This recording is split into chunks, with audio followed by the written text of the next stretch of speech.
There's an ancient and mysterious legend in Italy. They say if you touch Juliet's bronze statue, you'll walk hand in hand with the one you love for the rest of your life. That's why countless people come here every day, praying their lover will be faithful to them forever. Some even climb up to the balcony to reenact the classic scene from Romeo and Juliet. But besides touching Juliet's statue, there's an even more enticing legend. If you leave a love-related question on the wishing wall, you might even get a reply written by Juliet herself. She helps those troubled by love break free from their confusion. Yet when Ella first came to this small town, she didn't believe these legends at all. How could someone who'd been dead for years write back to the living? By chance, though, Ella was shocked to find a mysterious woman quietly collecting all these letters. Driven by curiosity, she followed the woman all the way, and at last, in a small restaurant around the corner, she saw several other women waiting there. They passed the letters to each other skillfully, clearly having worked together many times. Ella stepped forward to ask, only to be mistaken by them for the new recruit.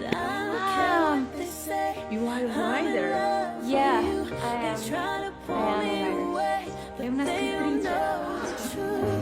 It turned out these replies weren't written by Juliet at all, they were penned on her behalf by a group of women called the Secretaries of Juliet. They had a clear division of labor. Some excelled at resolving conflicts between couples, some specialized in comforting the heartbroken, and there was an experienced elder woman who could calmly handle the most complicated emotional problems. Spurred by curiosity and enthusiasm, Ella decided to join this special team. On her very first day at work, however, she accidentally knocked a stone off the wishing wall. As she was about to pick it up, she unexpectedly found a yellowed letter hidden in a crack of the wall. What was even more incredible was that the date signed on the letter was 50 years ago. The letter was written by a girl named Claire, who had once fallen deeply in love with an Italian boy named Lorenzo. But their love was opposed by their parents, so the two agreed to elope to pursue their own freedom. Yet fate played a cruel joke on them. In the end, the girl lost her courage, chose to follow her family's arrangement and go to the UK to continue her studies, while the boy stayed alone under the tree where they'd promised to meet, waiting anxiously. That goodbye turned out to be forever, and they never saw each other again. Please, Juliet, tell me what I should do.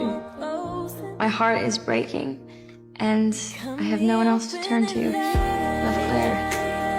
Faced with this love letter spanning half a century, everyone thought 50 years was more than enough to change everything. The writer had most likely found her own happiness long ago, and there was no need to reply at all. But Ella firmly believed such sincere love still deserved a response. She was convinced the letter's writer might still be somewhere, waiting for Juliet's reply. That night, Ella sat alone at her desk, and with a solemn heart, wrote a reply carefully word by word. She then sent the reply together with the old letter to the girl who'd written it 50 years before. She thought this was just a warm attempt, never imagining her fate would be completely transformed because of it. A few days later, Claire really came here with her grandson Charlie. Ella was utterly shocked. She'd never thought Claire would travel all the way from London. This also meant Claire had never forgotten the boy in her memories. The three sat in the restaurant, and Claire told them the story of her and Lorenzo. She took out a ring wrapped in layers of cloth, a token of love between her and Lorenzo. Though she'd lived a peaceful and happy life for the rest of her days, she'd always regretted her cowardice back then. If she'd been a little braver at that time, her life might have been completely different. To make up for this regret, Claire made a bold decision. She would spend 3 days looking for Lorenzo. Deeply moved by her resolve, Ella decided to embark on this journey with her. She wanted to witness this half-century love story with her own eyes and planned to write a book about it. Early the next morning, the three set off. The scenery along the way was picturesque, and Claire and Ella shared their life stories with each other. Eventually, their car drove into a village and stopped in front of an old house. Claire clearly remembered the man she was looking for had once lived here. When she summoned up the courage to knock on the door, a white-haired old man answered it. At first glance, Claire knew this was not the Lorenzo she was looking for.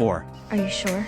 It's not his eyes. They had no choice but to leave in disappointment. Later, Ella checked online and found there were actually 74 people named Lorenzo in the whole city. How could they possibly find the real one in such a huge crowd? But Claire firmly believed Lorenzo had never left this land, for she knew how deeply he loved it. So they decided to start their search in the sparsely populated countryside, and once again set off on their journey to pursue true love. The second Lorenzo was an old man playing chess on the street. After hearing Claire's story, he said he wasn't the one she was looking for, but added that she could come to him for help whenever she needed it. This ambiguous remark scared Claire into fleeing in a hurry. The third Lorenzo was a billionaire worth hundreds of millions. He fell in love with Claire at first sight and said directly that if she was willing to stay, he would give her a life of luxury for the rest of her days. But Claire had long seen through money. All she wanted was pure and sincere love. After that, every morning, they would set off again, marking the map one by one and searching for the remaining Lorenzos. They left at dawn and returned at dusk, day after day, their journey woven with hope and disappointment.